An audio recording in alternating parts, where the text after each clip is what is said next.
Te doy la cordial Hermano, bienvenida a este espacio. Tu nombre ahí no lo vimos por Héctor, interno, así que te Héctor, pregunto. Héctor González. Muy bien, Héctor. Bienvenido, Héctor.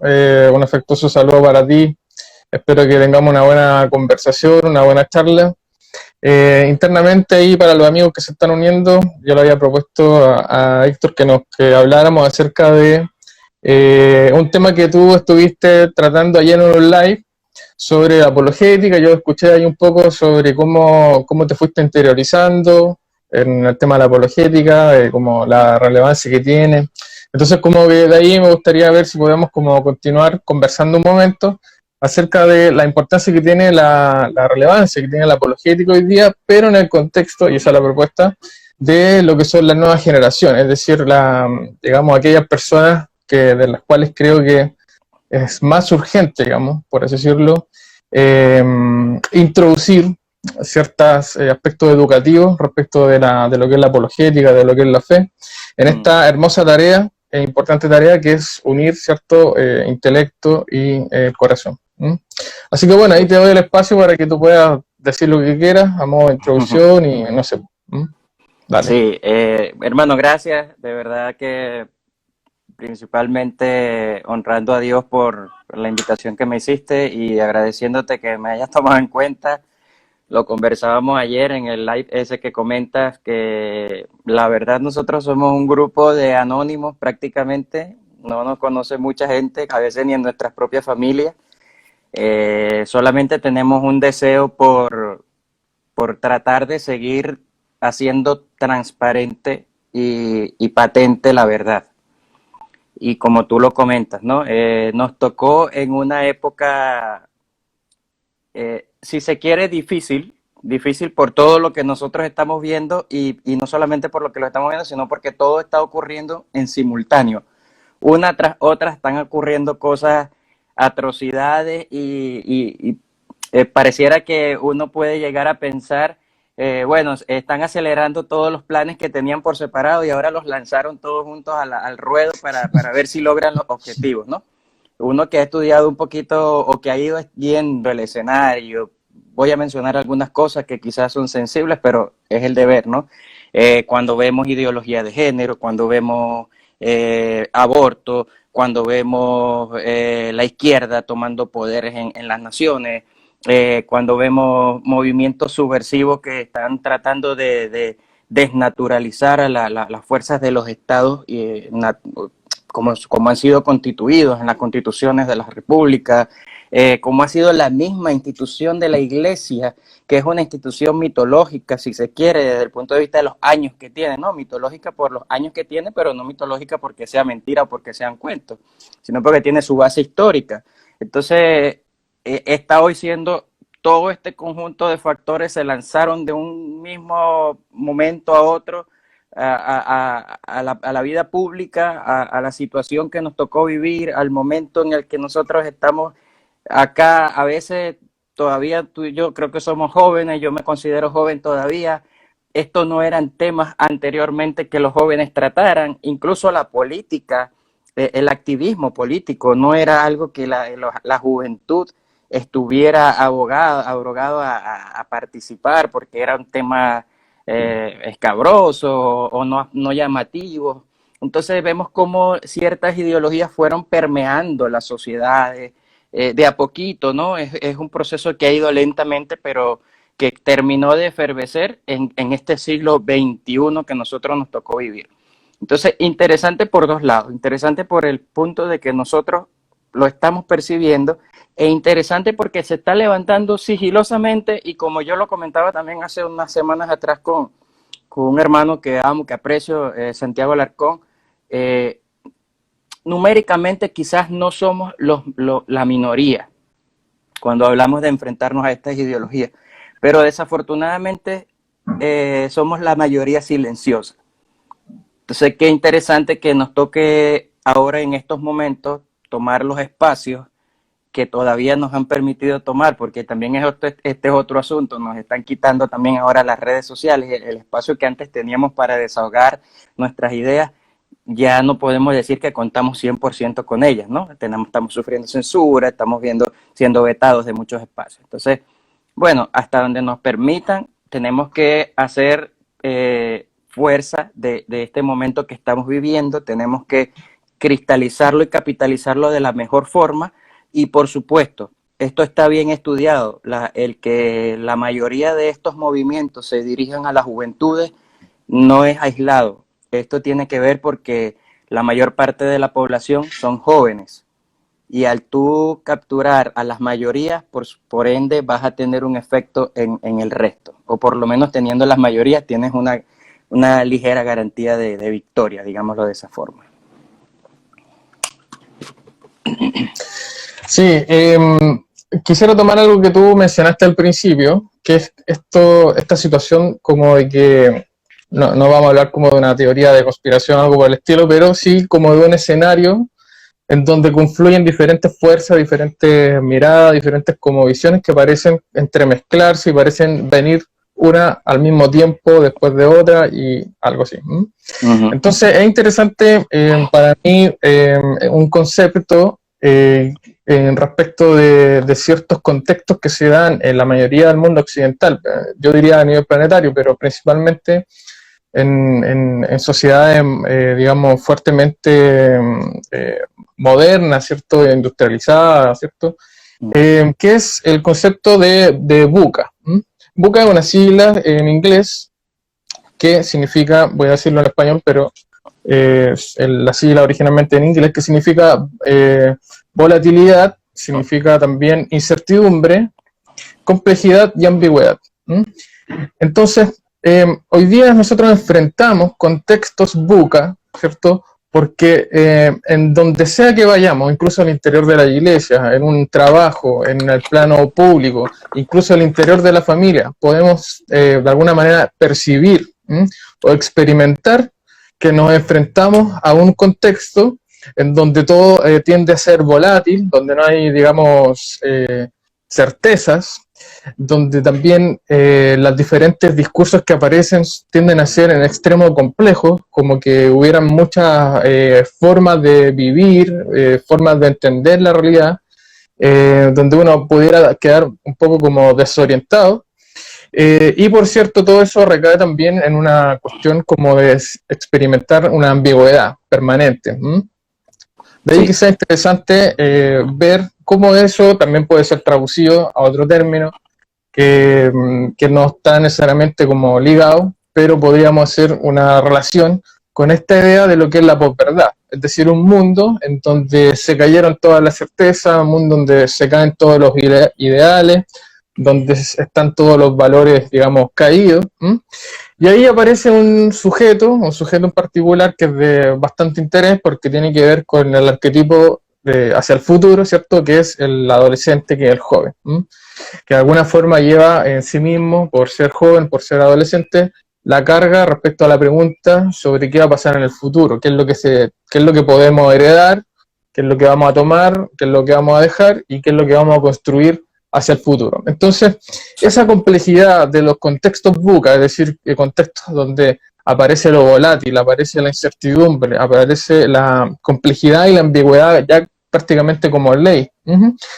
Ese es el contexto que enfrenta actualmente la apologética. Y ahí está el tema justamente de la relevancia que tiene la apologética, porque la apologética parte de la idea de que existe la verdad y de que esa verdad tiene que ser no solamente defendida, digamos, desde un asunto visceral, sino que tiene que ser defendida intelectualmente. Así que eso diría, digamos, como para contextualizar un poco lo que tú decías y para ver qué relevancia tiene la apologética, pero también preguntar quizás en qué está hoy día la apologética, qué te parece a ti, hacia dónde se dirige, qué oportunidades tienen o qué es lo que pasa con eso. Mira, para ser honesto, el concepto que estás dilucidando, por eso era que estaba viendo hacia abajo acá, que estaba apuntándolo para ponerle atención después. No lo conocía, por lo menos no en esos términos, pero es evidente que se están cumpliendo esas 4 condiciones en el mundo que nosotros estamos viviendo actualmente. y como te lo comentaba, ¿no? Están vigentes y están todas en simultáneo. Y pareciera que todas tienen un objetivo en común, o sea, todas confluyen hacia un punto en común que es deteriorar la visión del ser humano como la hemos tenido tradicionalmente, ¿no? Pero ¿qué hace la apologética en este tiempo?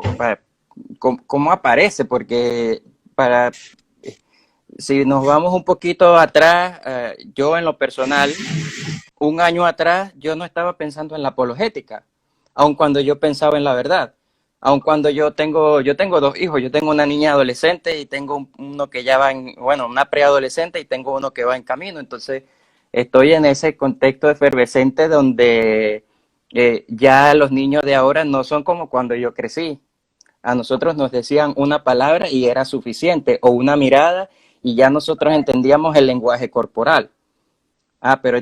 Pero antes de llegar allí, es necesario que veamos qué ha venido pasando creo que nos vamos a quedar en el contexto de la iglesia, porque vamos a hablar de apologética cristiana. ¿Qué ha estado pasando en la iglesia durante este tiempo, durante los últimos años? ¿Cómo ha sido influenciada la iglesia para que en el momento presente hoy esté como está, ¿no? Y como está, obviamente yo estoy hablando en términos abiertos y generales. No quiero decir que las congregaciones en particular tengan todas una misma estructura o una misma condición. No, estoy hablando en términos generales de lo que está ocurriendo en contra de la fe, porque ya no nos vamos a hablar de iglesia, vamos a hablarlo de la fe, porque quiero hacerte este paréntesis. A veces como cristianos nos choca un poco la confrontación con nuestros hermanos católicos, por ejemplo, y definitivamente tenemos profundas diferencias que radican en lo bíblico. Ahí no podemos decir que no, o sea, tenemos que ser honestos. Pero cuando tú te vas, por ejemplo, al ambiente del Medio Oriente o de los países con mayor presencia musulmana o eminentemente musulmanes, ahí hay personas que son cristianos católicos, por ejemplo, en el caso de Siria. Y estos cristianos católicos son atrapados por los terroristas islámicos, que no son todos los musulmanes, vale la pena decir también, pero cuando son atrapados, a ellos no les dicen niega al Papa, niega a María, niega a San José o a tu santo favorito. No, a ellos le ponen contra la espada y la pared y le dicen, escoge entre Jesucristo y tu vida. Y estas personas no niegan a Jesús. ¿Sí? Entonces, interesante que hagamos esta distinción porque y la misma Iglesia Católica hoy en día está padeciendo lo que nosotros estamos viviendo. O quizás nosotros antes lo veíamos un poco más de cerca, pero hoy en día esto que decimos, estas manifestaciones públicas que se están presentando en favor de determinados factores, están casualmente, vamos a usar ese término, terminan en la puerta de una iglesia, haciendo barbaridades, improperios, quemando las iglesias, despotricando de las personas, de los representantes de la iglesia, ¿sí? Entonces, ¿cómo llegamos a esto? ¿Cómo llegamos a esta circunstancia? Y yo no soy un historiador cristiano, pero por lo que hemos estudiado, por lo que hemos leído, podemos llegar a la conclusión de que hay elementos que, como la Biblia dice, fuimos negociando cosas de nuestra fe con el mundo y la entregamos genuinamente pensando que no tenían ningún efecto, pero posteriormente ya no la podemos recuperar. Ya es un espacio que perdimos, es un espacio que entregamos. Y te voy a poner un ejemplo que yo conozco de primera mano porque no quiero hablar de en los que no me corresponde del todo, ¿no? Yo por ser venezolano, me tocó vivir la etapa inicial de la política como se ve en estos momentos, como se conoce hoy, donde Venezuela está arruinada en muchos aspectos y lamentándolo mucho en el aspecto espiritual también. A pesar de que el cristianismo ha crecido, el cristianismo como religión, como tendencia protestante, ha crecido de un 4% a un 16% de la población nacional venezolana. Sin embargo, vemos profundas diferencias entre lo que es lo bíblico y lo práctico. Entonces, aparece una persona de izquierda postulándose a la presidencia y con el típico discurso socialista. Ojo, estoy en este ejemplo, pero no digo que sea el único, ¿no?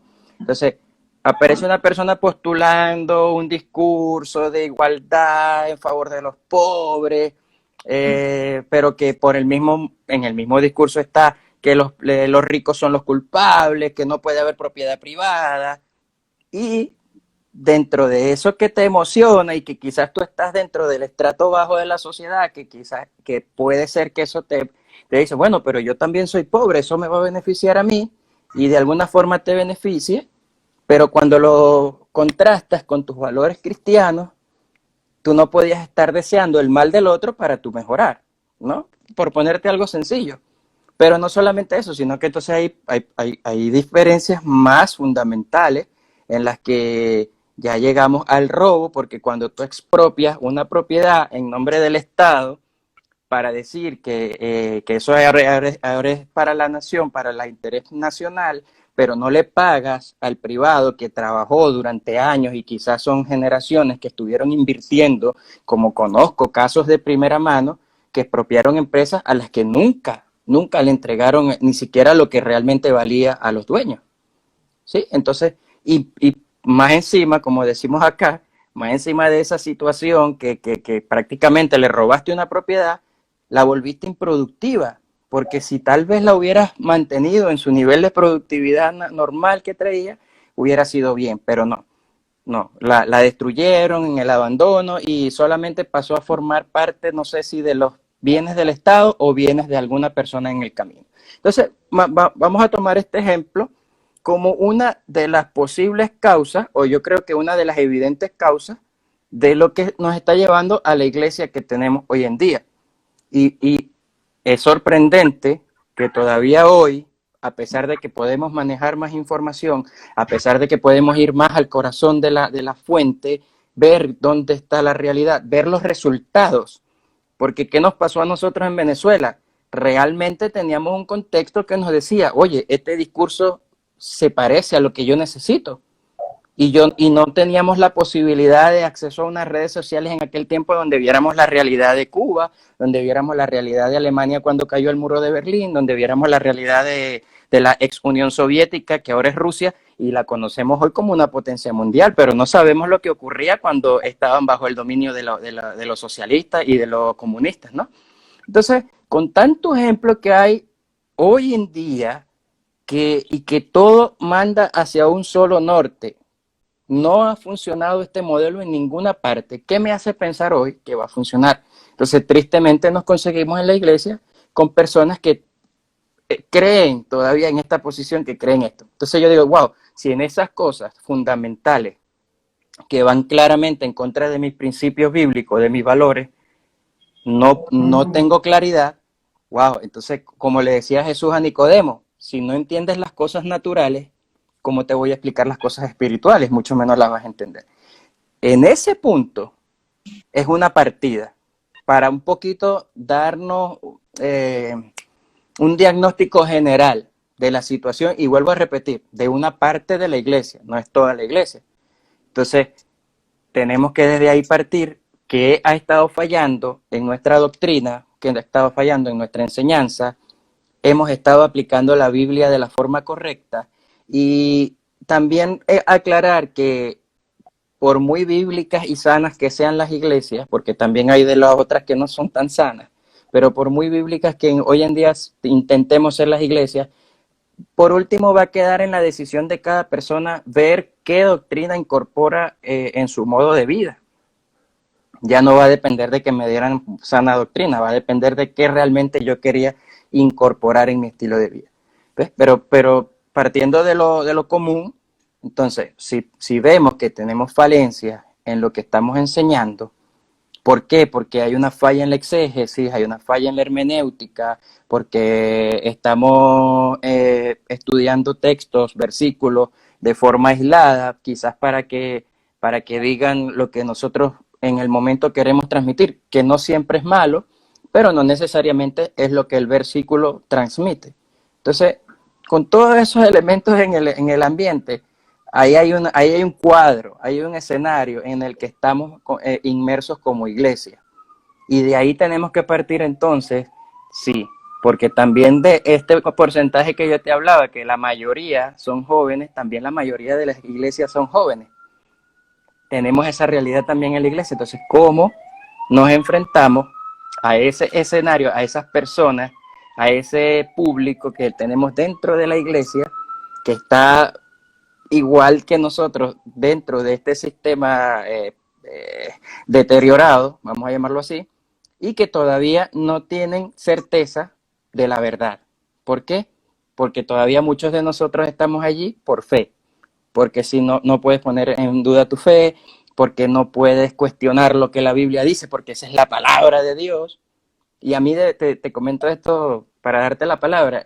Hace unos días yo escuché a uno de los hermanos que escucho, con los que me instruyo, que él decía, ajá, pero ¿por qué crees en la Biblia? Sí, porque es la palabra de Dios. Perfecto, pero más allá de que esa es la palabra de Dios, el fundamento del cristiano no es la palabra de Dios en sí, per se, o como la conocemos nosotros en forma de un libro o de 66 cartas y testimonios que se convirtieron en un libro posteriormente. Nosotros creemos en Jesús, nosotros somos cristianos, porque hay un hecho evidentemente histórico, comprobado, con suficientes datos, que es el vida o nacimiento, vida, muerte y resurrección de Jesucristo, que son el eje fundamental de lo que nosotros creemos. Porque en la Biblia tenemos también historia judaica, en la Biblia tenemos también historia posterior al cristianismo, entonces naturalmente nos quedamos con el hecho que es real y que es lo que fundamenta nuestra fe. Sí, hace poco también me preguntaron en una cadena como de preguntas que hago ahí en la historia, que por qué era cristiano. Justamente una de las formas de responder a eso y de la forma en que respondí tenía que ver con comprender que el cristianismo es una cosmovisión que hace como afirmaciones acerca de la realidad que se traducen en una verdad y que esa verdad puede ser, digamos, evaluada en el sentido de verificar si es cierto o no es cierto. Y eso es lo que ofrece el cristianismo, más allá de la experiencia personal, de cambio de vida, de transformación, la experiencia mística que pueda tener algún creyente. Prefiero responder en términos, digamos, más intelectuales. Justamente porque lo que tú mencionabas anteriormente es porque enfrentamos un mundo en donde hay una fuerte tendencia a caer en una especie de cristianismo progresista, pero porque hay una actividad anterior que tiene que ver con una tendencia al sincretismo, que es propiamente, digamos, de la época, ¿cierto? Del postmodernismo como una filosofía, como una manera de entender, como una manera de estar en el mundo. Y esta tendencia al sincretismo se expresa en ciertas conductas bien específicas que digamos, tienen su desenlace en un cristianismo progresista, no propiamente, por así decirlo, decidido, sino como una consecuencia de algo anterior. Por ejemplo, varias estadísticas muestran que la generación millennials son algunos de los que más leen la Biblia respecto a otras generaciones, pero son los que menos evangelizan, porque tienen una idea de moral respecto de la tolerancia, en cuanto a no invadir, por así decirlo, o no tratar de convencer a un otro que profesa otro tipo de fe, digamos, o que tiene otro tipo de creencias sobre otro asunto. También hay estadísticas que muestran que los jóvenes, por ejemplo, están leyendo la Biblia y a lo mejor la leen más, pero la leen de manera superficial. Es decir, no hay una profundidad en la comprensión de lo que se está leyendo. Por lo tanto, cantidad no es lo mismo que calidad.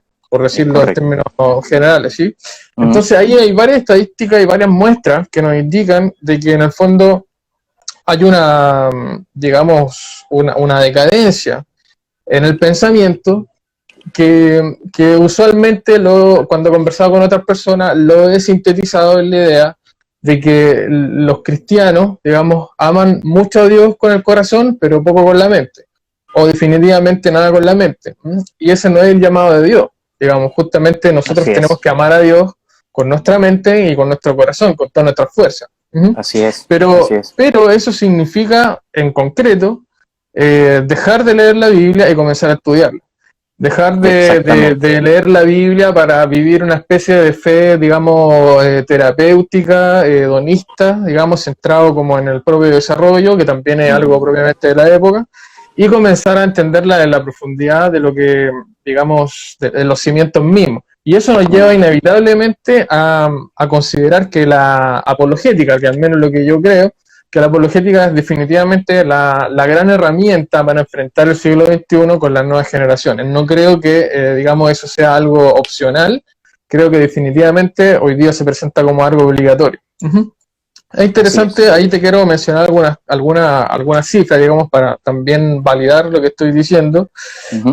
Por ejemplo, hay algunos estudios de Oxford, ya que, digamos, son como bastante como recientes en el concepto de lo que son los estudios académicos, del impacto que pueden tener en la cultura y en la comprensión. En 2005, Oxford desarrolló algunos estudios que dieron a entender que un 32% de los jóvenes dejan su fe o abandonan su fe a causa del escepticismo intelectual o de la duda. Pueden haber otras razones, pero 32% es bastante. La encuesta Cara sobre los jóvenes y la pregunta sobre por qué abandonan la iglesia muestra que la mayoría de los jóvenes abandonan la iglesia a la edad de 13 años.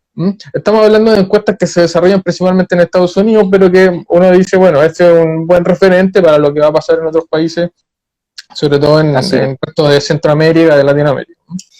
Entonces, por ejemplo, en esa encuesta, un 63% de los jóvenes dejaron su fe, digamos, entre los 10 y los 17 años, digamos. Ahí hay una migración, digamos, de la iglesia. Y un 23% de esos mismos jóvenes antes de los 10 años. Es decir, incluso antes de ser joven, o sea, mientras son niños, por alguna razón dejan de asistir. Ahí no sé qué pasa con los padres, las familias, no sé cómo, digamos, ahí tenemos que entrar como en datos más cualitativos que cuantitativos. Pero al menos son algunos indicios. También el proyecto Next Generation de Larry Barnett demuestra que la presencia o ausencia de duda aparece como el mejor predictor, digamos, de afiliación a la fe. Es decir, cuando la duda no se aborda, digamos, y no se hace algo al respecto, entonces claramente eso va a predecir un gran peligro respecto de la salud.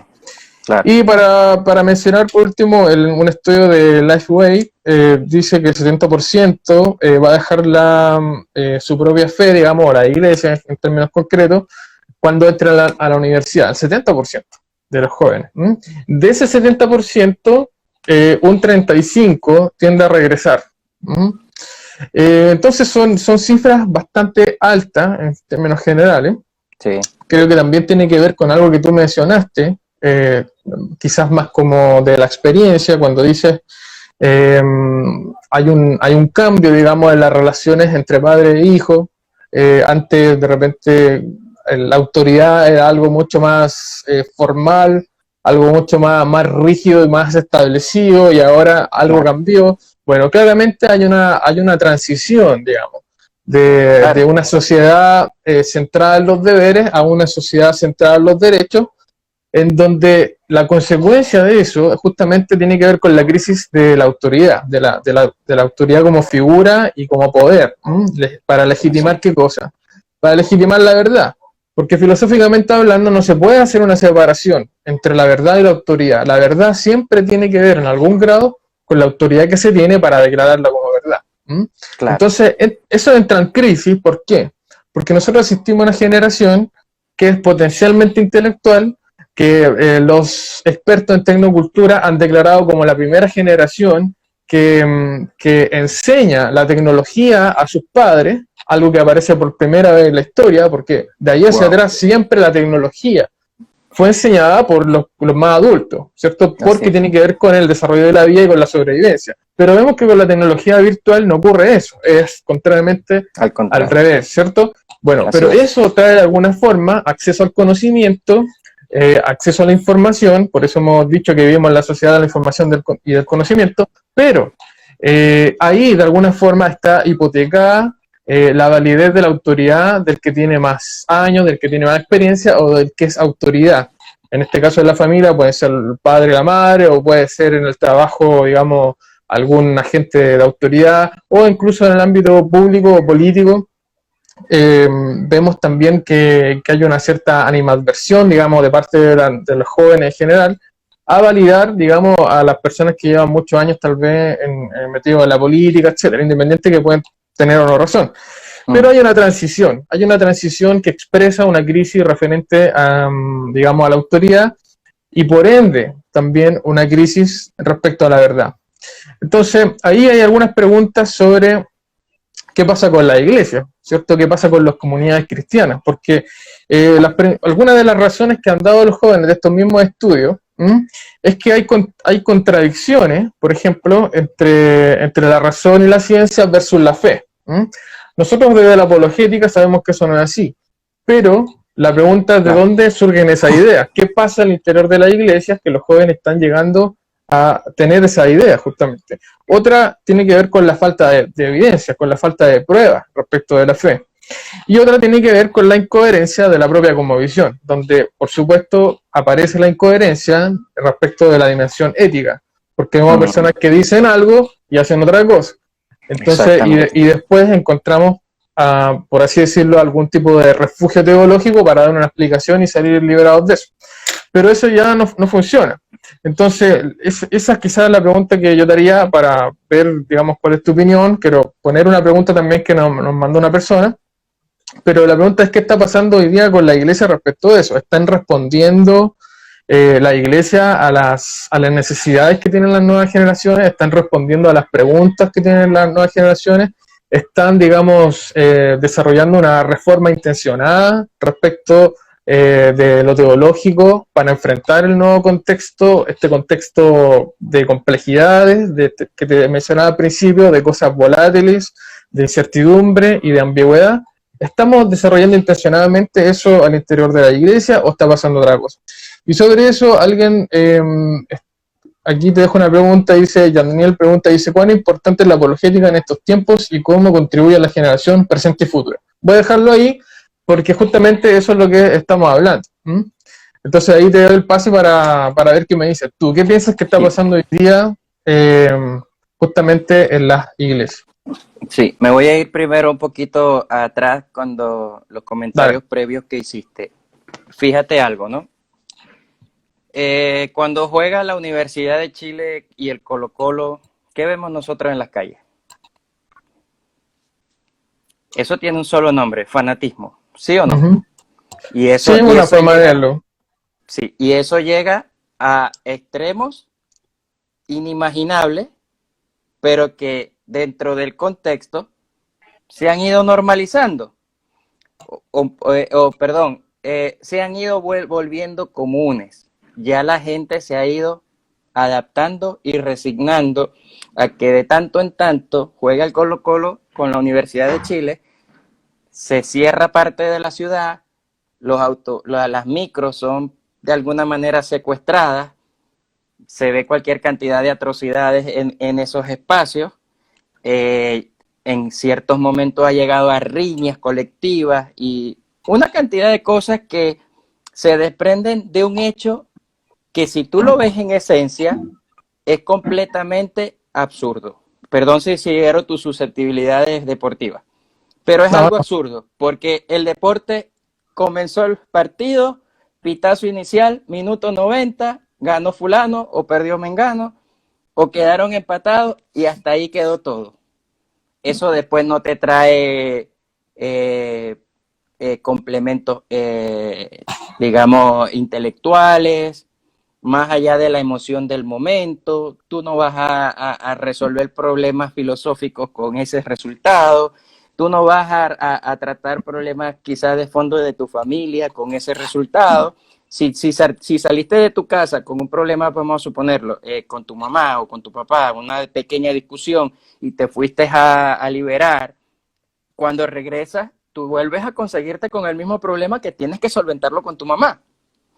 Entonces, si entendemos el fanatismo de esas personas y de otras, porque si nos metemos en las cosmovisiones, vemos que el musulmán anda con sus túnicas blancas y sus gorritos que no sé cómo se llaman, libremente por el espacio de la sociedad. Si vemos al hindú, igual, anda con sus collares, anda con sus ropas coloridas. Si vemos al santero, que para mí es más común y aquí se está volviendo un poquito más visible porque desafortunadamente parte de lo que los venezolanos incorporamos acá o nos trajimos de Venezuela fueron las idiosincrasias religiosas dentro de las cuales el boom explosivo de la política en Venezuela también trajo aunado el tema de la religión, específicamente de la santería, de los paleros y de todas estas religiones yoruba de origen africano, y que también se las trajeron, los que la practicaban se las trajeron a Chile también. Y ahora tú paseate por el centro y te vas a dar cuenta que se ha vuelto cada vez más común ver personas con sus atuendos y no tienen pena, no tienen temor de hablar de eso. Entonces, con respecto a eso que decías anteriormente, ¿por qué tenemos miedo nosotros de hablar de la fe? ¿Por qué sentimos invasión hacia otros si yo no obligo a nadie a que me escuche? Por lo menos, ¿cuál es mi modelo personal de evangelismo? Yo no ando persiguiendo a la persona y no ando detrás, ven, acepta a Cristo porque si no te vas al infierno, ven, porque la Biblia es la palabra de Dios. No, pero cuando la persona, mi modelo de evangelismo es que cuando la persona o el grupo me dan la oportunidad de hablar, yo trato en lo posible de llevar el contexto de la conversación o del planteamiento lo más apegado a la escritura posible. Entonces, Bueno, ¿por qué se siente? De eso te quería decir una cosa. O sea, por ejemplo, creo que hay una diferencia entre una generación que antes podría tenerle miedo a hablar, digamos, acerca del mensaje cristiano, versus una generación actual que tiene una nueva ética para comprender al mundo.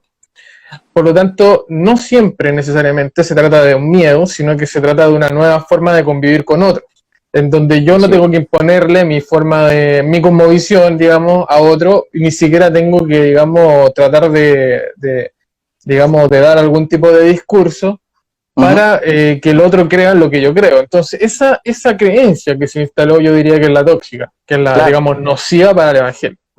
Claro, eso es que de eso un se alcance. trata. De eso se trata, porque mira, en la mayoría de las empresas hoy en día tú ves una declaración de principios de igualdad, donde no se discrimina por motivos de raza, de sexo, de religión, de condición física, ni ninguna de estas.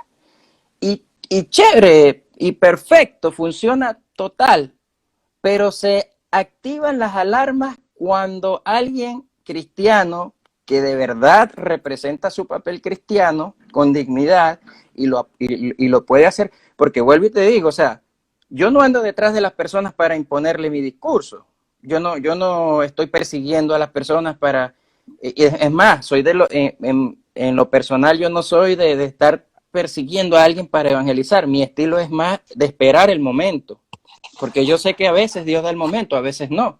Todo el mundo no está preparado para recibir el mensaje. Entonces, pero ¿por qué cuando se incorpora el momento de hablar de Jesús, de hablar de la palabra, de hablar de mi fe, ya se vuelve un ambiente hostil? Porque es que como tú, lo mismo que eso, lo que tú estás explicando, ya se ha creado una especie de atmósfera en la que todo es aceptable, pero lo que no es aceptable es el cristianismo. Y vamos a ponerle una posible razón. Porque es que el cristianismo no nos acepta a nosotros. Y es una idea completamente equivocada. ¿Que ha salido de dónde? De la mala praxis que hemos tenido a veces como cristianos. Porque se ha dicho que nosotros somos homófobos. Y perdón, o sea, no somos homófobos. No somos, no, el primero, no, la palabra es incorrecta porque fobia es miedo, temor. Nosotros no le tenemos miedo. Pero dentro de esta realidad que se vive, no es que seamos homofóbicos. Simplemente, si tú estás diciendo que esa es una condición natural, que naciste así, yo dentro de mi derecho de palabra, ¿verdad? Y de la libertad de expresión de la que todos gozamos, que es un derecho fundamental, es un derecho humano, yo también puedo expresarte, más allá de mi opinión bíblica, que no es verdad. Ahora, tú me dices por qué tu verdad es la correcta, yo te digo por qué mi verdad es la correcta, y aquí es donde entra la apologética. ¿Por qué? Ah, porque nosotros tenemos toda una argumentación. Mira, yo no estoy hablándote de mis deseos.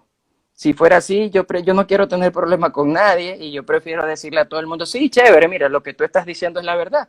Y sí, la tuya también es la verdad, sí, la tuya es la verdad, pero la verdad tiene, lamentándolo mucho, la verdad tiene una definición. Tú googleas ahora mismo verdad y el primer concepto que te va a salir, y ni siquiera es de un filósofo, ni de un pensador cristiano, ni nada por el estilo, es un concepto genérico, como el mismo concepto de la familia, célula fundamental de la sociedad. La verdad es todo aquello que coincide con la realidad. Entonces, por más que tú externamente puedas transformar tu realidad fisiológica o cosmética, eso no va a cambiar la realidad fisiológica con la cual tú estás constituido internamente. Y una vez, yo suelo ser bastante sarcástico, yo una vez hice un comentario que dije, bueno, yo quiero ver a esta persona que se autopercibe como mujer cuando él tenga que acudir al médico y le diga que tiene un problema en la próstata. ¿Se va a sentir ofendido o se va a tratar de la próstata? O lo va, no, el médico está equivocado, porque yo no puedo tener próstata porque yo me percibo como mujer. Entonces yo no puedo tener próstata. No, pero perdón, tú tienes una próstata. Y si tú no te la tratas, vas a perder la vida. ¿Ves? Entonces la verdad es lo que coincide, lo que corresponde y se abraza perfectamente con la realidad. Ahora, que cada quien quiera manejar su verdad y su cosmovisión, eso tampoco nosotros estamos en contra de eso. Pero sí tenemos una necesidad, y más que una necesidad, tenemos un deber fundamental. Porque así como se ha ido, con el paso del tiempo, se han ido dejando de lado eh, principios fundamentales, y hoy estamos en el punto en el que estamos debatiendo acerca de lo que es la verdad. Entonces imagínate hacia dónde vamos. Aquí la apologética le toca un papel fundamental en este tiempo, en este momento que nosotros estamos viviendo, porque tenemos que decirle a la gente que la que yo tengo es la verdad, no porque yo la tengo, no como una falacia de autoridad, porque el pastor fulano de tal, o el presbítero fulano de tal, o el doctor en teología. No, no, no, no, no, no, no. O sea, nosotros estamos tomando la biología, la fisiología, la neurología y todo lo que los aportes científicos nos están entregando a nosotros, que no validan mi palabra, sino que validan coincidencialmente, si le queremos poner ese nombre, pero no es coincidencial, sino necesariamente validan lo que ya Dios nos había dicho en su palabra, que Él los creó hombre y mujer. Pero no solamente dice eso, sino que dice las consecuencias que le trajeron, que le trajo a muchas personas el desviarse de esos principios. Entonces, no se trata de validar el modelo de mi pensamiento, no se trata de yo imponer mi idea, y que porque culturalmente, históricamente hemos sido una nación cristiana, y entonces ahora eso lo vamos a borrar de la Constitución porque queremos ser una nación laica. Está bien, perfecto, si eso lo quieren borrar de la Constitución, está bien, pero eso no va a cambiar lo que es verdad por consecuencia propia y por institución divina e inviolable. Entonces, por más que yo quiera decir que yo me sienta de alguna manera, y voy a poner este ejemplo absurdo, que yo me siento Superman, yo no me puedo lanzar de aquí del sexto piso en el que yo vivo y voy a esperar que voy a caer de pie allá abajo, y que mucho menos que voy a volar, porque esas son cosas que no son la verdad, ¿ves? Entonces, ¿Qué está pasando en la iglesia? Muchas de las cosas que tú comentaste, ¿no? Muchas de las cosas que tú dijiste. También el relato que comentaste anteriormente, esas estadísticas son abrumadoras. Desde los 10 hasta los 17 años hay una generación que se pierde y esa generación posiblemente no vuelve a la iglesia. Eso ya está estudiado, son números duros que tú estás ofreciendo, son datos estudiados. ¿Y a qué se debe eso? A que los loros no hablan con los caballos, ni los perros hablan con los osos.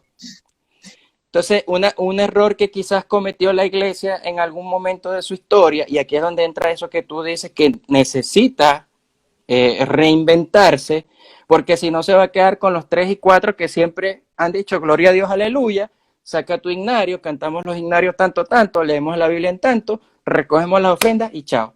Y nosotros 4 somos salvos, pero los otros se están perdiendo, quizás.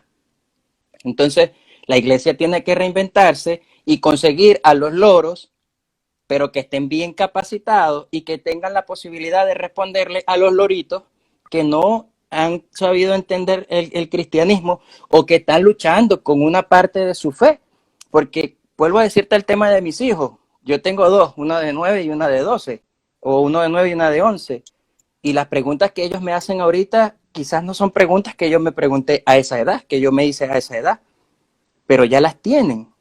Entonces ya yo no los trato a ellos, ¿verdad? Que son una generación emergente, como que vengan mis hijos, vamos y lean la Biblia, el versículo tal, el salmo tal. No, yo les pregunto, ¿hoy leíste la Biblia?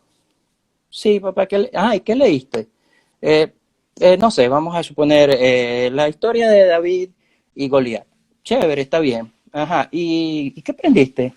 Sí, que David derrotó a un gigante de no sé qué. ¿Y tú crees que eso es verdad? ¿Cómo funciona eso? ¿Tú crees que una persona, un niño así, con esas circunstancias, de una forma milagrosa, con una sola piedra, le pegó a una persona? ¿De dónde? ¿Qué tú opinas? Entonces, yo voy más allá. Ya yo no me quedo solamente con que ellos se aprendan la historia bíblica. Yo quiero saber si hay un trasfondo detrás de esa historia. Y yo mismo tengo que estar preparado antes. Y esa es otra parte del problema. Que el que estaba detrás de mí quizá también se aprendió la historia bíblica y no tenía más nada que transmitirme. Y que la doctrina me impedía antes decir, no, tú no, oye, yo no creo estas cosas que están aquí. Imagínate tú decir que la Biblia tiene errores. Errores de fondo, ¿no? O sea, es decir que la Biblia, porque hay un principio que nosotros conocemos que es la inerrancia bíblica. Entonces, como yo comentaba ayer, oye, pero cuando a mí me tocó empezar en el Evangelio, yo me conseguía con cosas que de fondo tenían dificultades en un mismo libro y alrededor de un mismo personaje. Entonces, si yo no hubiese hecho ese estudio detallado, a profundidad, yo no hubiera salido de esa duda y quizás por temor no hubiera seguido hablando del tema porque me iban a poner como un incrédulo, el hermano no tiene fe y no confía en la palabra de Dios. No, pero me conseguí con alguien que aceptaba y los veía también como parte de su formación, estudiaba conmigo, no me daba respuestas aisladas nada más por salir del paso, ni tampoco nunca me dijo, no hermano, no se pregunte eso porque esas cosas no vienen de la fe. No, al contrario, si la persona no sabía la respuesta me decía, oye, yo lo voy a estudiar contigo, vamos a revisarlo, es importante ver por qué está eso escrito ahí, para quién se escribió. Entonces, estas cosas quizás están viéndose los resultados hoy en día.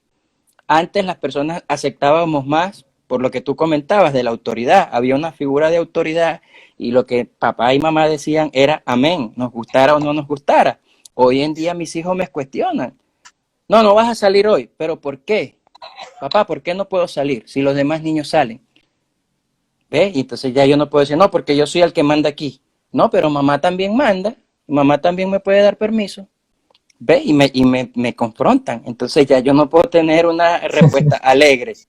Tengo que tener una respuesta razonada que no solamente me va a ayudar a ganarme el corazón de él en lo natural, sino que cuando también se presente el mismo problema alrededor de un tema bíblico, también le voy a decir con lo mismo, mira, no, pero es que esto tiene una razón, esto tiene un porqué. ¿Ves? Y eso no significa que porque manejemos la apologética nosotros no vamos a caer en errores y todo se va a volver bello y perfecto de aquí en adelante, ¿no? Lo que estamos diciendo es que ahora tenemos la posibilidad de clarificar y esto no va a debilitar nuestra confianza en el Señor, al contrario, esto nos va a ayudar a que nuestros fundamentos cada vez estén más sólidos y más establecidos en la única y suficiente verdad que es Jesús. Pero ya nosotros estamos convencidos de eso. Ahora falta mostrarle a los que aún no están convencidos y que muchos de ellos tal vez todavía están con nosotros sentados en la misma iglesia o se reúnen en la misma reunión de Zoom con nosotros porque ahorita estamos en modo Zoom. ¿Ves? Entonces, allí tenemos nosotros una realidad que enfrentar, ser honestos. Yo no soy pastor, yo no soy líder, más que de un grupo de oración, pero tenemos que ser honestos y decir, hay que atender la duda de la persona de una forma que sea apropiada a la verdad y no por salir del paso y no para que la persona no flaquee en su fe.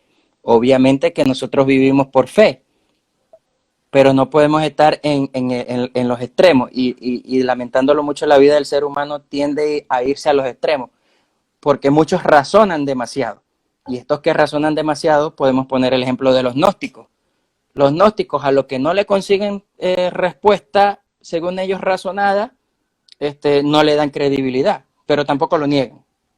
Entonces, y nosotros lo que de repente estamos en el extremo de la fe absoluta, decimos, no, usted tiene que creer todo por fe, hermano, eso sucede por fe. Mira, te comento esto y te doy la palabra. Hace poco tiempo yo no llegué a ver el programa, pero un pastor lo comentaba, que en Discovery o en National Geographic, en uno de estos canales de documentales, presentaron un programa que hablaba de las 10 plagas de Egipto. Y daban razones válidas, muy válidas, sobre la ocurrencia de una tras otra y la coherencia incluso que había de todas las plagas de Egipto. Esto para un ateo puede decir, ¿te das cuenta? Viste que no es nada de que Dios mandó las plagas ni nada por el estilo. Pero a mí, que yo tengo fe, me dice, ¡wow! ¿Cómo Dios utilizó su creación para hacer estas cosas una detrás de la otra? Pero el programa no se explicaba la última plaga. ¿Por qué la plaga no mató a los príncipes de Israel, pero sí mató al del faraón, a los egipcios? Entonces ellos dejaban abierta la posibilidad de que tú cuestionaras y dijeras, bueno, si bien ocurrió, tú puedes decidir si fue algo sobrenatural o no. No, pero también había incluso una explicación porque resulta que los primogénitos o los niños de Egipto dormían en el piso de abajo y la plaga se extendió, obviamente fue por la parte de abajo, era como una peste, una cosa que estaba en el ambiente que terminó por matarlo. En cambio a los niños de Israel que estaban al mismo nivel, ¿por qué no los mató? Bueno, ahí sí obviamente tuvo que haber una obra sobrenatural, porque si las condiciones estaban dadas por igual para todos, no hay ninguna otra explicación.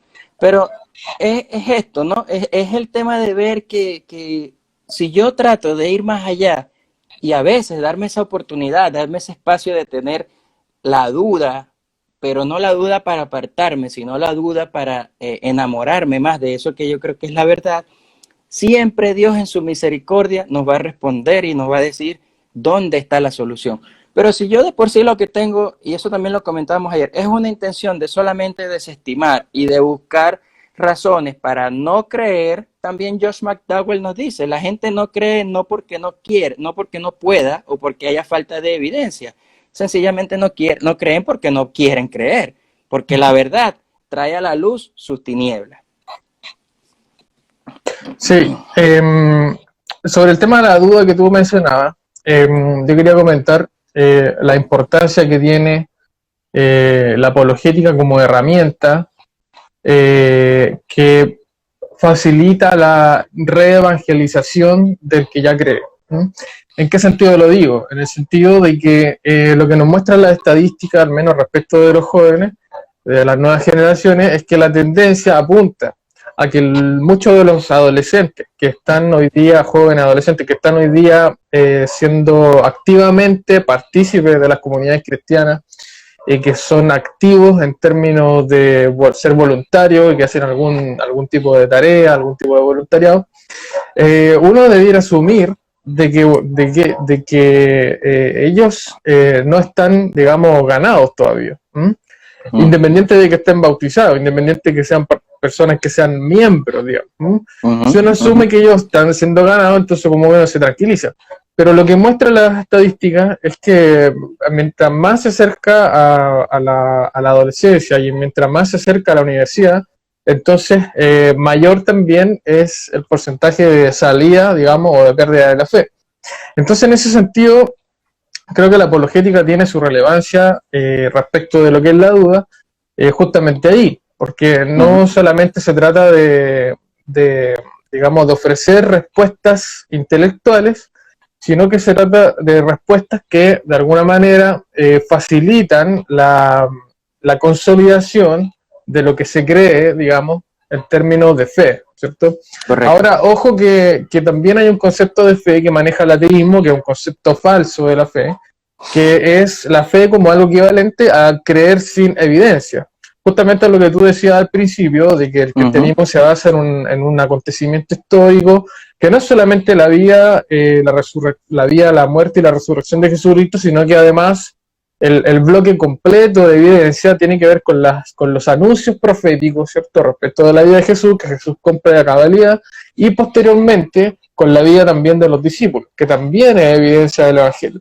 Claro. Sí, entonces no es que la fe originalmente en el Nuevo Testamento, la confianza en Dios, la fe entendía al menos como dos ideas. Por un lado, confiar en Dios y por otro lado, ser fiel, digamos, el fe de ser fiel. Esas dos ideas de fe siempre tienen una base razonable, una base lógica, intelectual, que sin embargo tiene sus límites en la razón, por supuesto, porque la otra dimensión es la dimensión de la fe, que sería como el anhelo.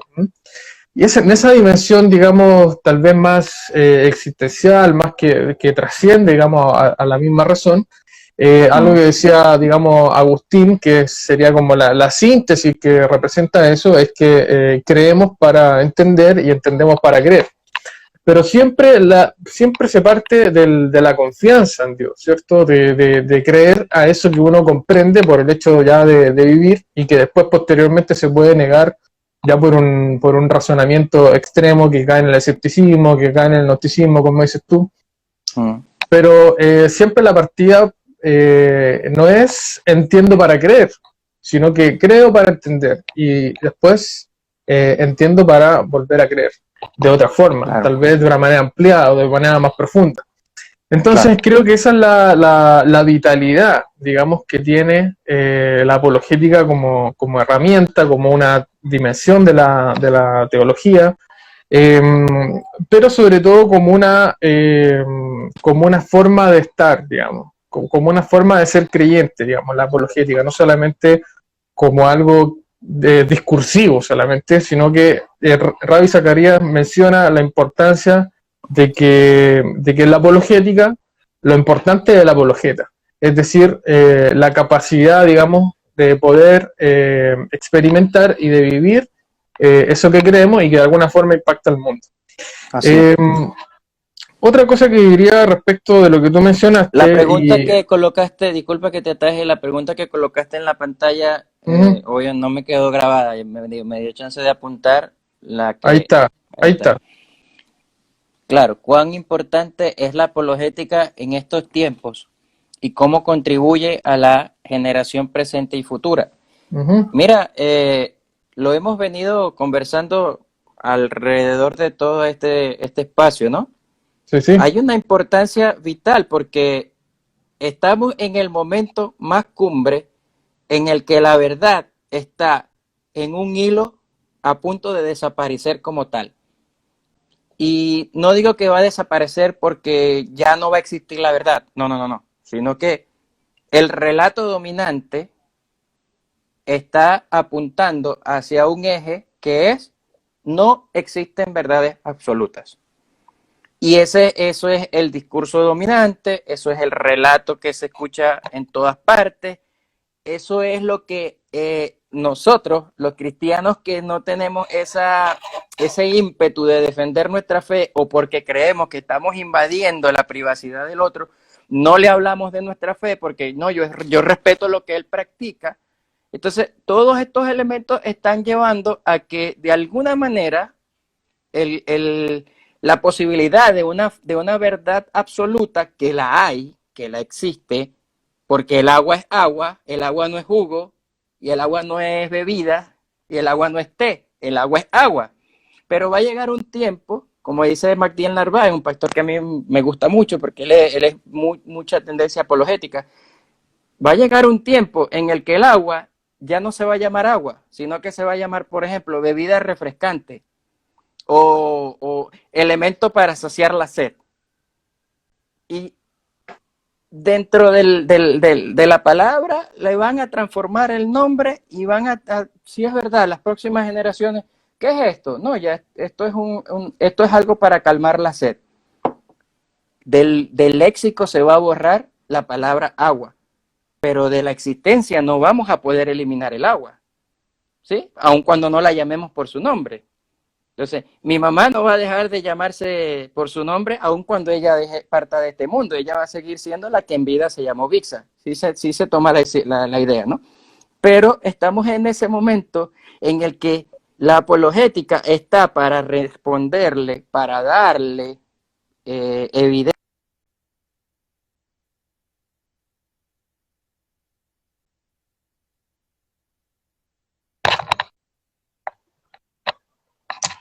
Aquí se cortó el audio. No sé si me escuchas bien.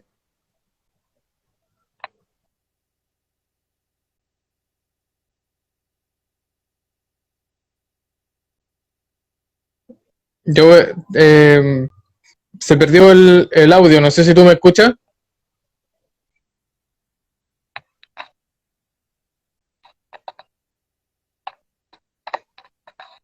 A ver, voy a invitarte de nuevo para ver si se reactiva.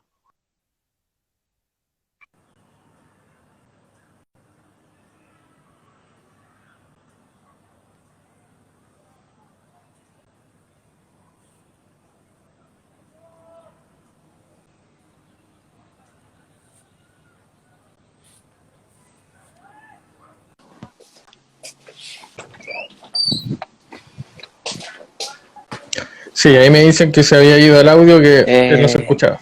Bueno, vamos a ver si logramos conectar nuevamente. Allá, pero no.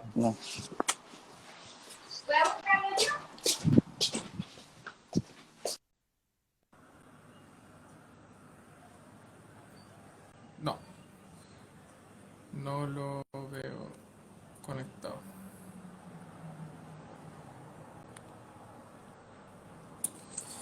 Bien, ya para ir como haciendo unos últimos comentarios, mientras vemos si es que vuelve nuestro amigo a conectarse. Es muy importante en el escenario actual que enfrentamos pensar de qué manera nosotros podemos ganarnos un espacio para ser escuchados. Hay digamos, conferencista, digamos, profesor también que aprendió algo de él, que es Félix Ortiz. Me recuerdo haber asistido alguna vez a un seminario sobre evangelismo con él. Él es una de las personas que trabaja ahí con especialidades juveniles, que actualmente es E625, que es uno de los ministerios que más se dedican a trabajar con adolescentes y con jóvenes. Sí, ahí está nuestro amigo. Y lo que decía Félix Ortiz en este seminario al que asistí, que nosotros necesitamos ganarnos. Ahí volviste, ¿sí? Sí, ya estoy por acá atrás. Bien, estaba comentando la importancia de poder repensar el evangelismo desde el punto de vista de asumir de que nosotros necesitamos ganarnos el espacio de ser escuchados, ¿ok? En el plano social, en los diferentes niveles que puedan haber en la sociedad y en la cultura. ¿Por qué es importante ganarse el espacio de ser escuchado? justamente por esta sensibilidad ética que hay respecto de no imponer a otros la idea, etcétera.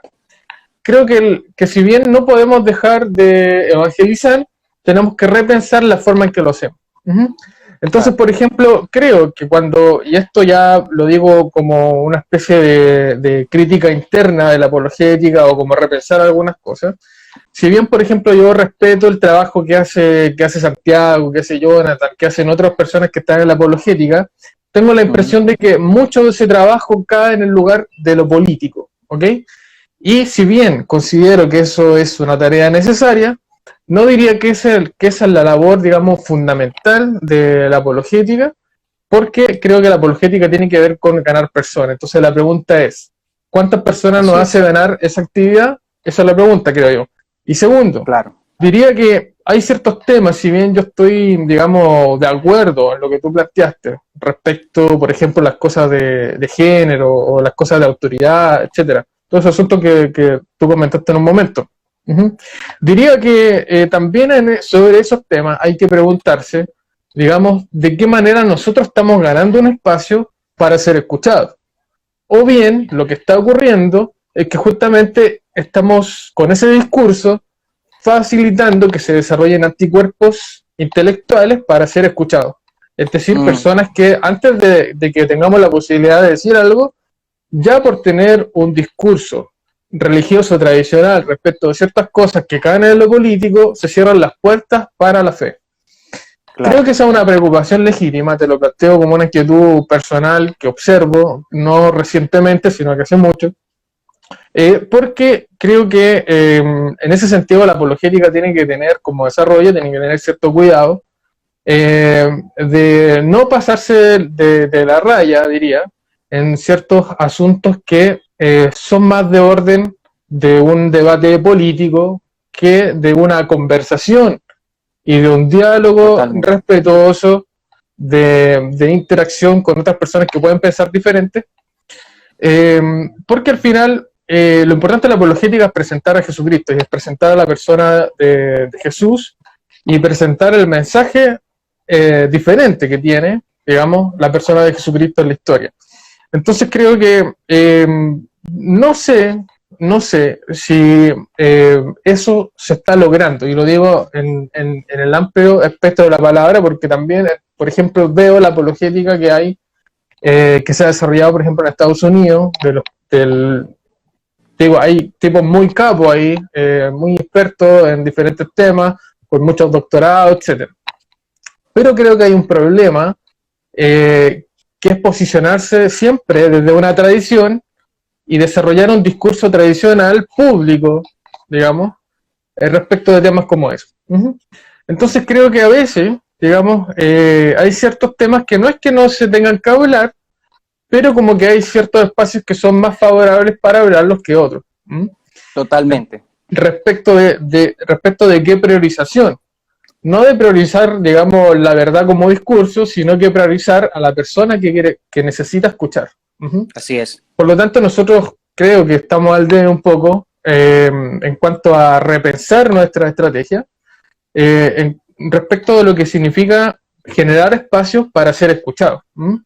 Es decir, si uno va de frente con ciertos discursos que sabemos que son, digamos, derechamente antagonistas con lo que la sociedad plantea, con lo que plantean incluso, digamos, estos sectores de izquierda que tú mencionabas, que fundamentalmente son, digamos, como visiones ateas, que, digamos, uno sabiendo eso, creo que todavía está al debe, digamos, la apologética en términos públicos para pensar cómo se van a tratar esos temas. Porque también hay ciertas cosas en las cuales tenemos que escuchar, digamos. Justamente Ravi Zacharias dice, la apologética no solamente ofrecer respuestas intelectuales, sino que escuchar a las personas. Podríamos, digamos, extrapolar eso a un aspecto más macro y decir, bueno, estamos escuchando a la sociedad respecto de sus críticas sobre el cristianismo, respecto de sus críticas sobre las personas que se dedican a hacer apologética o que se dedican a hacer filosofía cristiana.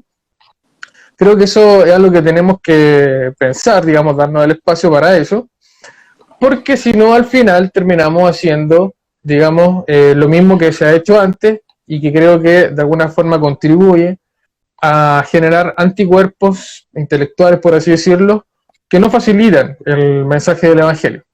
Por ejemplo, una crítica que he escuchado con cierta frecuencia es que los cristianos están muy interesados, por ejemplo, en todas las cosas morales que tienen que ver con los aspectos, digamos, relacionados a la sexualidad, relacionados a los temas, digamos, como el aborto, por ejemplo, que son temas difíciles, ¿cierto?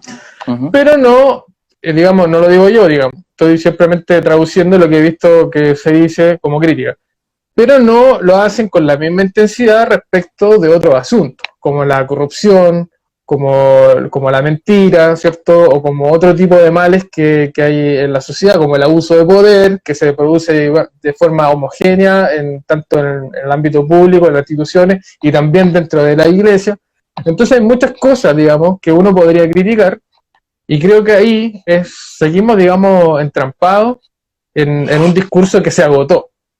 Es un discurso que se agotó y que no permite, digamos, abrir espacios de escucha y de interacción, digamos, para que seamos escuchados. Y para poder ser escuchados, nosotros necesitamos también afinar el oído y escuchar qué es lo que la sociedad nos dice.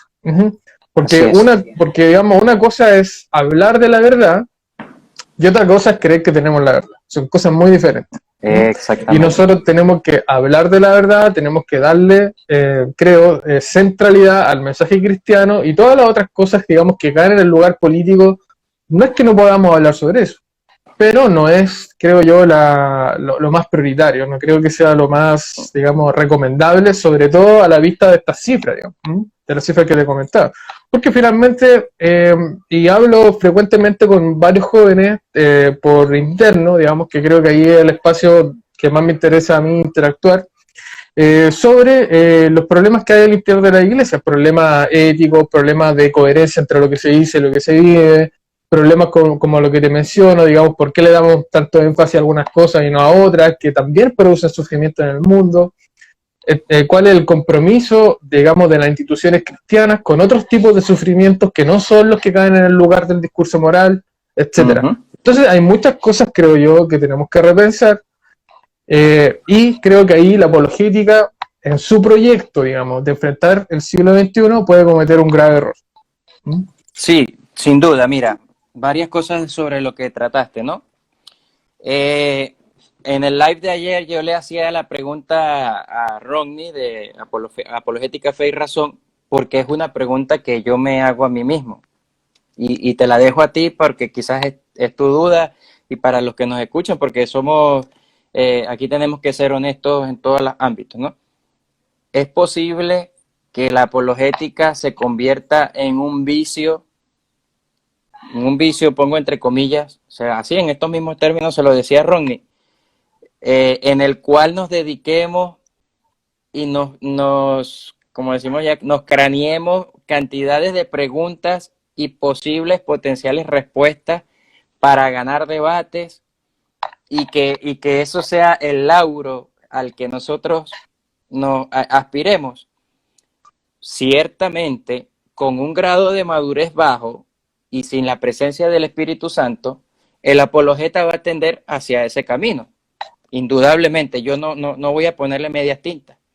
Hacia allá se dirige la persona que no ponga cuidado al por qué está haciendo apologética.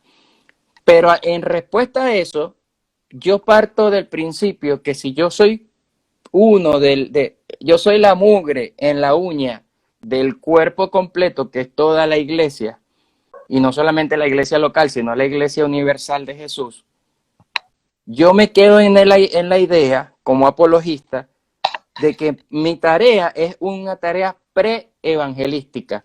¿Y por qué pre-evangelística? Pues porque yo trato de adaptar el terreno lo más posible para que la persona no tenga, en lo que de nosotros dependa, impedimentos en creer. Nosotros quitamos de alguna manera los obstáculos por medio de los estudios, por medio de las evidencias, y siempre principalmente bíblicas. Y aquí me quedo con Bodhi Bauchan, ¿no? Apologética expositiva. Él considera en su concepción de la apologética, él dice que la Biblia es suficiente. y hasta cierta parte bien avanzado del camino yo estoy de acuerdo con él. Por como yo te decía, yo trato de llevarme todos los contextos lo más posible a la Biblia, pero necesariamente vamos a tener que en algún momento hacer uso de otros elementos, como la historia, como la filosofía, como la ciencia, y otras herramientas que están allí, que no necesariamente son cristianas, pero que son útiles para nuestros propósitos. Entonces, claro, tenemos que procurar abrazar la apologética con un evangelismo más efectivo, que vaya orientado al modelo de sociedad que tenemos hoy, que no es una sociedad que está esperando un discurso de gloria a Dios y aleluya y leanse el versículo tal, levanten la mano los que quieren aceptar a Cristo, sino que son personas más intuitivas, más, a veces mucho más cerradas, porque el mundo en el que estamos hoy, las estadísticas lo están mostrando, nos están diciendo que mucha gente ya ni siquiera tiene, en edades de tener novias, pololas, ya no están haciendo citas porque están pegados de una pantalla, jugando videojuegos o viendo pornografía u un montón de otras cosas que están en el camino. Entonces, es posible que la apologética se convierta en un problema más que en una solución. Como todo lo que no se maneja con cuidado, tiene ese potencial. Necesitamos la dirección del Espíritu Santo. No es un fin en sí misma la apologética. Nosotros tenemos que abrazar eso con el mensaje de Jesús todo lo más posible que esté en nuestras manos y nunca separar de que nosotros mismos hacemos, mira, yo pertenezco al Ministerio de los Gedeones Internacionales también, de los que compartimos el Nuevo Testamento. Y nosotros siempre decimos, no, no somos una secta, ni somos un grupo aparte cristiano. Nosotros estamos ganando almas para Jesús, pero esas almas no vienen a nosotros, esas almas van para una iglesia local determinada. Nosotros les invitamos a que se congreguen en una iglesia determinada. Entonces nosotros lo que hacemos es el trabajo de evangelismo y de entregar la palabra de Jesús. El Espíritu Santo hace el resto y al final, una de las recomendaciones principales es trate de ubicar una iglesia en la que usted sepa que hablan de la Biblia, ¿no?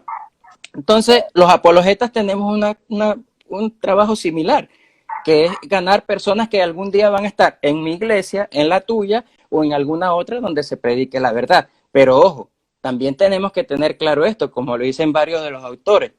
Hay una apologética que es defensiva y hay una apologética que es ofensiva. No por nada tú no ves a un ateo que acepta un debate con un William Lane Craig o con un John Lennox y son ateos de renombre, tú no los ves aceptando un debate porque tienen interés en ir a la iglesia, porque ellos prefieren como, mira, yo tengo una opinión particular. Yo creo que Stephen Hawking, yo creo que al final ese hombre abrazó la fe.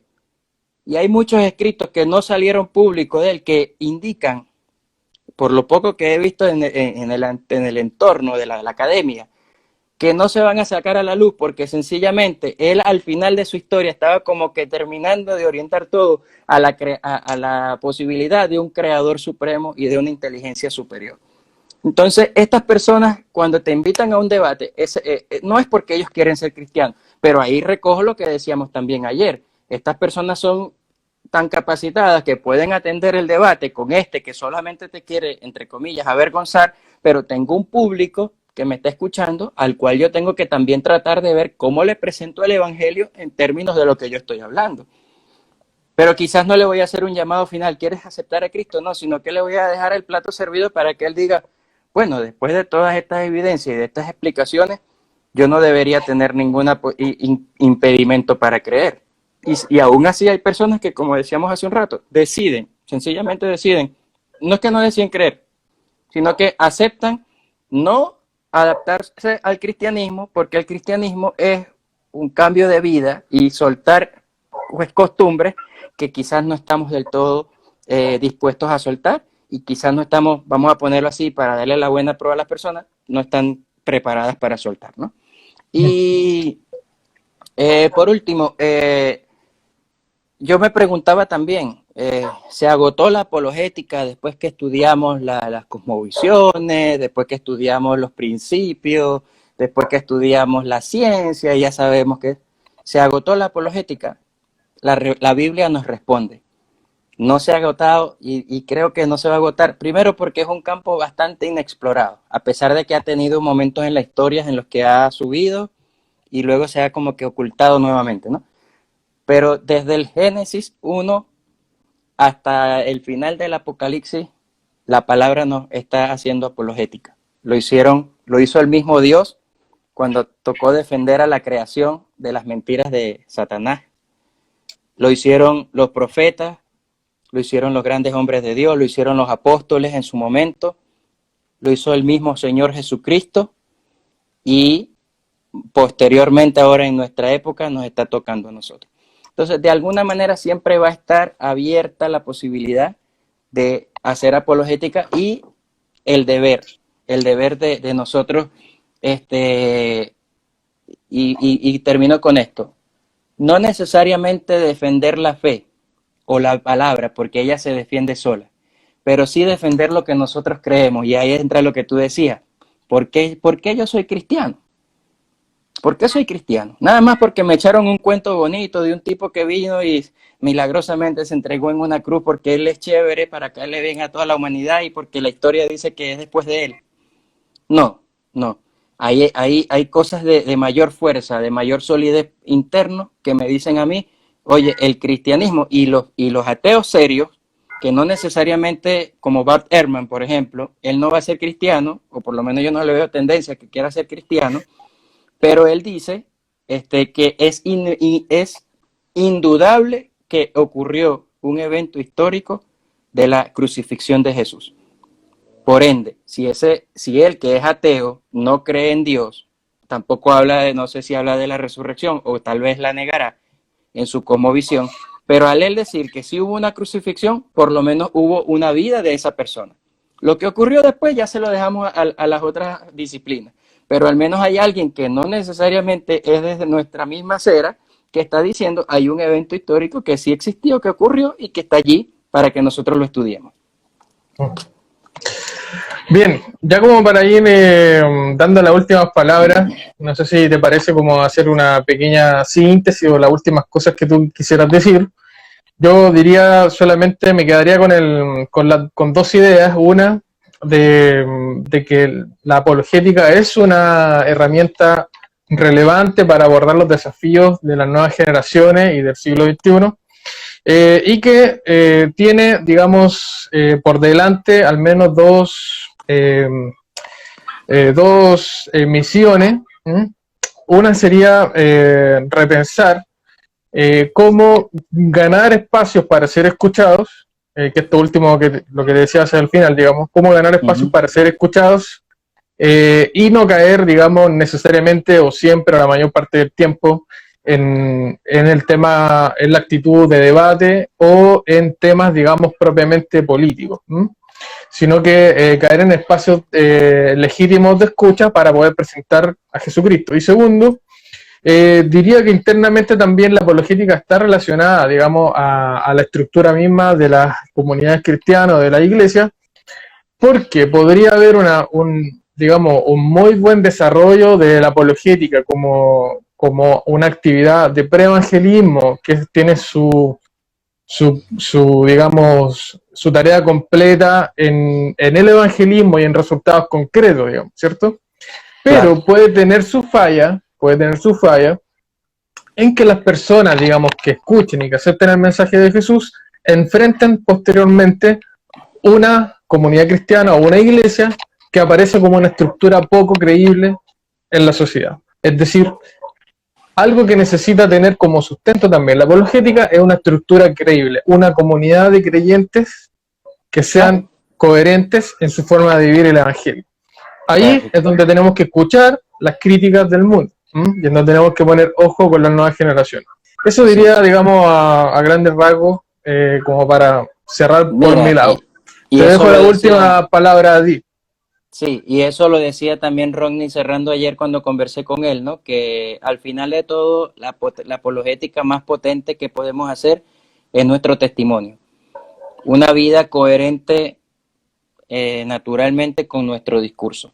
Eso no significa que vayamos a tener necesariamente que ser cristianos perfectos, pero sí en lo más posible que nuestra vida humana, normal, de respirar, de comer, de ir al baño, de salir, de ocupar un puesto en la universidad, en el trabajo, en el colegio, sea lo más coherente y transparente posible que muestre que yo estoy viviendo una vida que honra a un Dios.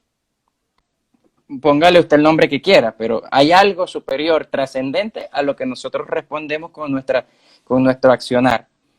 Que después nos pongamos a detallar cuál es ese Dios, ok, podemos dejarlo en otra discusión, pero por lo menos que hay un elemento trascendente que establece principios morales absolutos a los cuales nosotros respondemos y que no nos gobernamos por nosotros mismos, sino que le vamos a dar cuenta a él de cada una de esas acciones que hagamos. Eso sería. Y bueno, por supuesto, agradecerte por el tiempo, por el espacio. Yo no voy a cansarme de decirlo, el tiempo aquí pasa súper rápido, uno a veces quisiera comentar mucho más, extenderse, pero entendemos que no vamos a dilatar tanto a las personas y que la idea se pudo cubrir lo que habíamos planteado.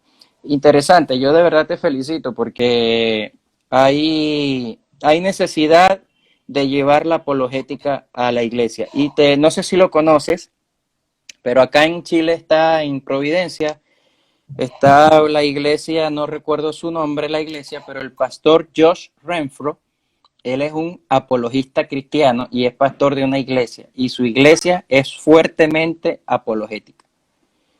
Yo he estado por visitar esa iglesia, pero con este tema de la pandemia no he podido, pero lo tengo por ahí atento para visitarlos, porque quiero ver pues cómo es el desempeño de ellos allí. Me gustaría tenerlo en cuenta.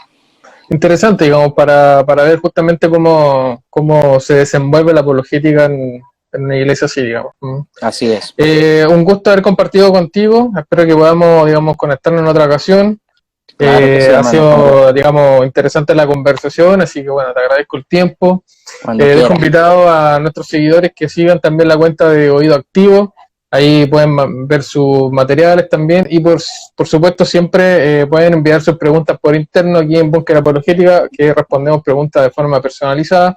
Pueden ver también los lives que hemos desarrollado en otros momentos sobre la verdad, sobre la duda, ahí pueden ingresar y ver qué es lo que hay. Les mando un saludo a todos, gracias por la sintonía y nos estamos viendo en otra ocasión. Que estés muy bien, bendiciones. Chao.